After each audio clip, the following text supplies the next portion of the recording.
په خوست کې د هغو ناروغ لرونکو لپاره چې پاکستان هېواد ته د غلام خان بندر له لارې خپل ناروغان انتقالول د پخوا په پرتله ورته ځینې سهولتونه رامنځته شوي.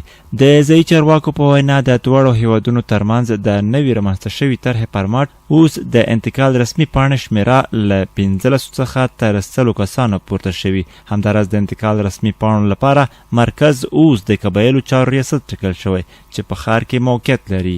ټول ولس ته دا معلومه وه چې تقریبا 15 کسان به ډېر په تکلیف میږ لګل. د الله احسان دی، د مشرونو هدایات دی، د ولس مظلومیت دی. تقریبا تر 100 پیره کسانو به نن سبا میږ لګلی شو. میږ یو ترتیب جوړ کړی دی، هر مربوطه مریض ته هم خپلې ورځې خوښې کړي دي. مثلا د کینسل چې کوم بیمور دی هغه د هفتې په ورځ لګو، ورسره په څانګ کې اشد مریضه لګو. بلخوا د خوست اوسیدونکي د یادګام هرکلی کوي او په ورته وخت کې د خوست ګڼ نفوس ته په کتو د نورو ورته پرمختګونو هیله ښکاره کوي. اس الحمدلله ثم الحمدلله چې الله پاک دومره طریقه جوړه کړه چې د ولایت نه دا خبره ور بدله شوه د قبایل ریاست ته د خیس ولایت نه پیس بخي ډیر دی. روزانه الحمدلله 15 ساعت یا کا سندري خو الله پاک دی وکي چې دا شمره د سل نه موړي. الله پاک د مریضۍ نه جوړوي. خدای ته الله پاک د ټولو خلکو ته ښه صحت ورکړي. الحمدلله اوس دا پروسه چې شروع شوې ده موږ ته ډیر سهولت جوړ شو.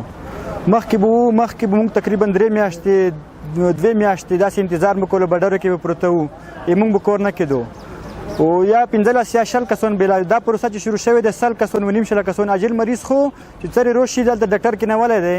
ډاکټر یې وکسي چې رښتیا جیل وي دستی پرېږدي به ډر ته لګي پر شویر کوي. همحال د خوست اطلاعات او کلتور مسؤلین وایي ولایتي اداره په دې لټه کې ده چې په یاده برخه کې نور ورته سهولتونه رامنځته کړي او په دې برخه کې خپل هڅې جاري ساتلې دي. د ولس نه زموږ دا غوښتنه ده چې دوی باید د حوصلې نه کور واخلي، خپل نظم ډېر ښه وساتي، خپله ورځ دا وپېژني، د دې نه علاوه اطمینان ورکوو چې انشاءالله تعالی په ډېرو نږدې ورځو کې به دغه رشک کم شي او هر هغه مستحق خلک چې د دې مستحق دي چې لوټ شي د علاج دپاره نورو ځایونو ته انشاءالله تعالی هغې مستحقو خلکو ته په نمبر ورسیږي. ښاغلي عثماني په ورته وخت کې له خلکو وغوښتل چې د نوي طرحې په اساس عاجلو او عادي ناروغانو لپاره د رامنځته شوي مهالویش له مخې اړوند ریاست ته مراجعه وکړي څو په دې سره د زیات بیروبار مخه نیول شوي وي او ورته مهال به زیاتو کسانو ته د غلام خان بندر له لارې د ناروغانو د انتقال رسمي پاڼو د ویش زمینه برابره شوې وي.